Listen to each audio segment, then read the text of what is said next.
প্রায় 2,25,00,000। আমি ফার্মগুলো 2 কোটি বলছি। 2 কোটি বাড়িতে স্মার্ট মিটার বসানো মানে আপনার আমার বাড়িতে যে মিটারটা আছে, যে মিটারটা 2,000 টাকার মতো দাম, একদিন ব্যবহার করেছি, তার দাম এখন ধরুন কমে হয়েছে 1,000 টাকা। তাহলে 2 কোটি মানুষের বাড়ি থেকে 1,000 টাকা করে এক একটা মিটার খুলে নিয়ে ডাস্টবিনে ফেলে দেওয়া মানে সোজা বাংলায় এই মাতৃগন্ডার বাজারে 2,000 কোটি টাকা নর্দমায় ফেলে দেওয়া। 2 হচ্ছে আমাদের যে স্মার্ট মিটার বসবে, এতদিন যে মিটার ছিল সেই মিটারের জন্য মাসে 10 টাকা করে ভাড়া নিত কে? এই যে ডিস্ট্রিবিউশন কোম্পানিগুলো আছে আমাদের এখানে, WBSEPCL distribution company limited, West Bengal state electricity distribution company limited 10 টাকা করে নিত। এই স্মার্ট মিটার বসানোর সঙ্গে সঙ্গে সেটা কমপক্ষে 100 টাকা হয়ে যাবে। আপনি কিছু বলতে পারবেন কেন হবে? এই স্মার্ট মিটারের আগে একটা টার্ম আছে, সব কথাগুলো সবসময় বলা হয় না। টোটেক্স মডেলের স্মার্ট মিটার, টোটেক্স। এই টোটেক্স কথাটা কি? শুধু হাতি ঘোড়া কিছু না। বিদ্যুতের হিসেবটা 2 ভাগে ভাগ করা হতো। একটা ক্যাপিটাল এক্সপেন্ডিচার, আর একটা হচ্ছে অপারেশনাল এক্সপেন্ডিচার। আর এই ক্যাপিটাল আর অপারেশনের যোগফল হচ্ছে টোটাল এক্সপেন্ডিচার। মোট যা খরচ হবে তোমার বাড়িতে স্মার্ট মিটার লাগানোর জন্য, সমস্ত খরচটা কান মূলে তোমার কাছ থেকে নিয়ে নেওয়ার ব্যবস্থা করা হবে। এর নাম হচ্ছে টোটেক্স স্মার্ট মিটার। টোটাল খরচ, টোটাল এক্সপেন্ডিচার তোমাকে বহন করতে হবে, আপনাকে আমাকে বহন করতে হবে। আর এই যে নতুন স্মার্ট মিটারটা বসবে, এর দাম 8,000 থেকে 12,000 টাকা। গড়ে যদি 10,000 টাকা ধরেন, তাহলে এই মিটারগুলো 7 থেকে 8 বছরের এগুলোর লংজিভিটি, যার মানে হচ্ছে বছরে 1,000 টাকা করে আপনাকে অতিরিক্ত দিতে হবে, যার মানে মাসে গড়ে প্রায় 100 টাকা করে আপনাকে যোগ করতে হবে। ফলে স্মার্ট মিটার বসা মানে আপনার বিল বেড়ে যাবে, এবং যেখানে 10 টাকা দিতেন সেইখানে 100 টাকা দিতে হবে। এটা চোখ বন্ধ করে আপনি ভেবে নিয়ে বাড়ি যান। দ্বিতীয় হচ্ছে, সরকার বলছে যে একটা অটোমেটিক প্রক্রিয়ার মধ্যে দিয়ে বিলিং সমস্ত জিনিসগুলো অত্যন্ত পরিচ্ছন্ন হবে।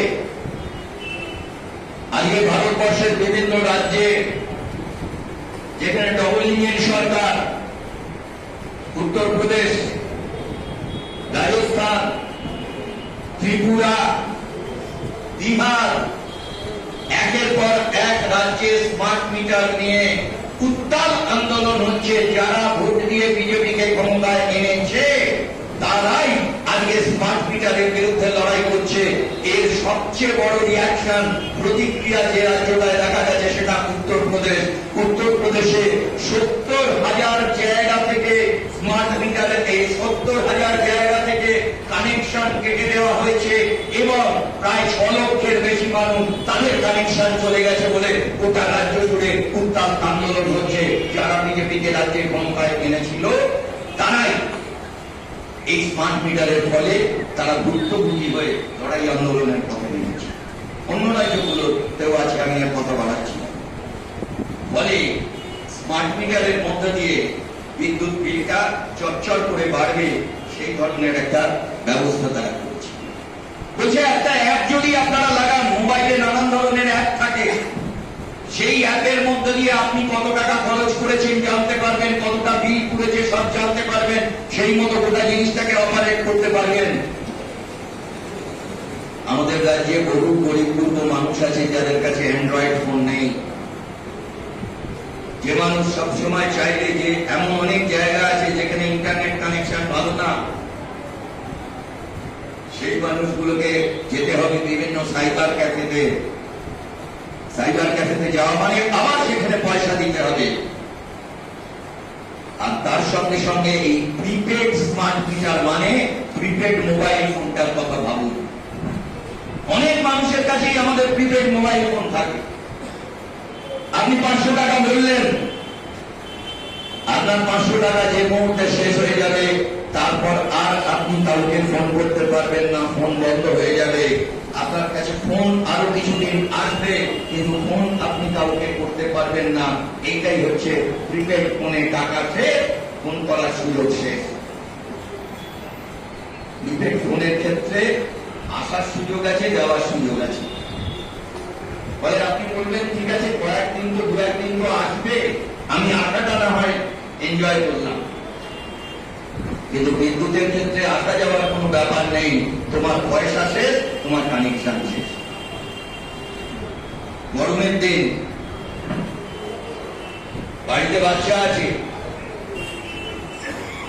দুপুরবেলা বাচ্চাটাকে ভালো করে গাটা মুছিয়ে দিয়ে, চান করেছে সকালবেলা, তারপরে আবার ঘামছে, গাটা মুছিয়ে দিয়ে আপনি শুয়েছেন, তাকে মাথার উপরে বন্ধন করে ফ্যান ঘুরছে, আপনি খেয়াল করেননি, আপনি জানেন না মাসের 25 তারিখ আপনার প্রিপেডের টাকা শেষ হয়ে গেছে, পাখা বন্ধ হয়ে গেল, গড়গড় করে হামছে ওই বাচ্চাটা, কেঁদে কেঁদে উঠছে, আপনি জানেন না এই বাচ্চাটাকে আপনি কি করে সামাল দেবেন। আর আপনার পকেটে মাসের 25 তারিখে সেই পয়সা নেই, যে পয়সা দিয়ে আপনি পড়ে আবার সঙ্গে সঙ্গে আপনার পাখা সব চালানোর ব্যবস্থা করবেন। এই ফোনটাকে বলা হচ্ছে, এই মিটারটাকে বলা হচ্ছে ডাইনামিক। ডাইনামিক মানে আপনার বাড়িতে যে মিটারটা লাগানো হবে,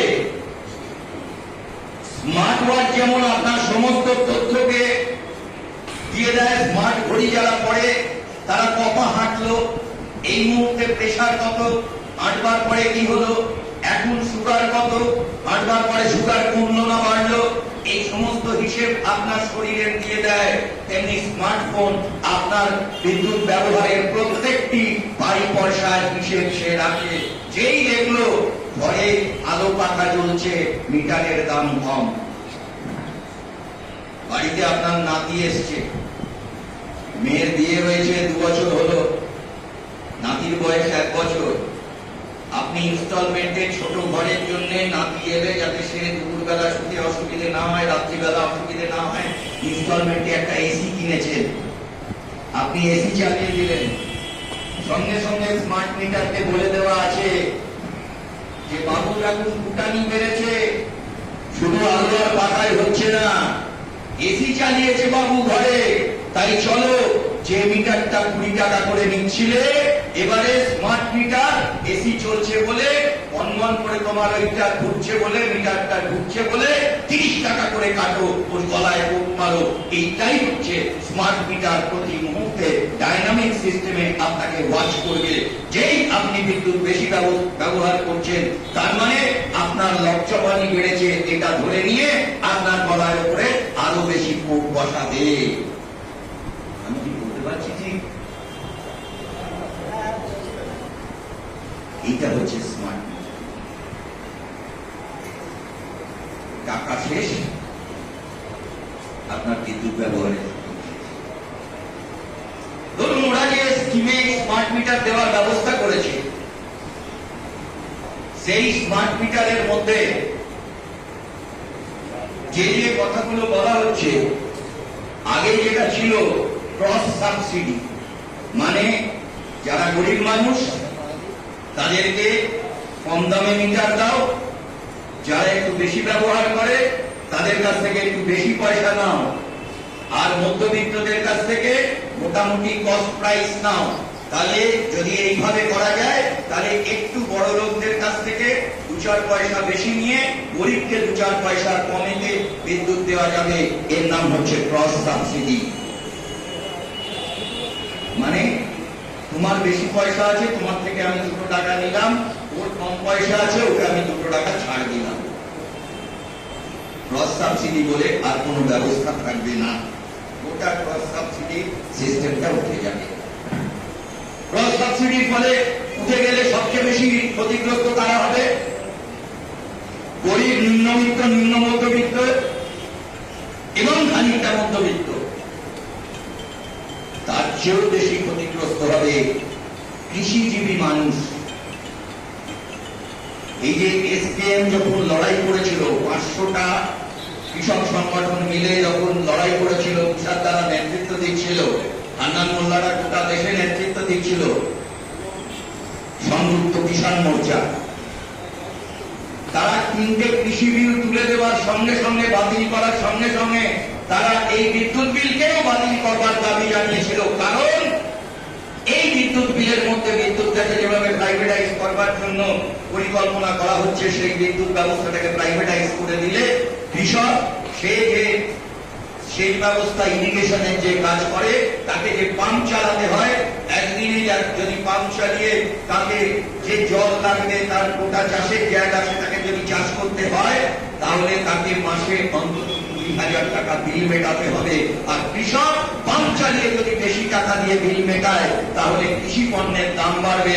আর কৃষি পণ্যের দাম অনেক হাত দূরে যখন বাজারে আসবে, বাজারে আমাদের কাছেও কৃষি পণ্যের দাম বহুগুণ বেড়ে যাবে। গোটা জিনিসটা এক সূত্রে গাঁথা আছে, সেইটা মানুষের কাছে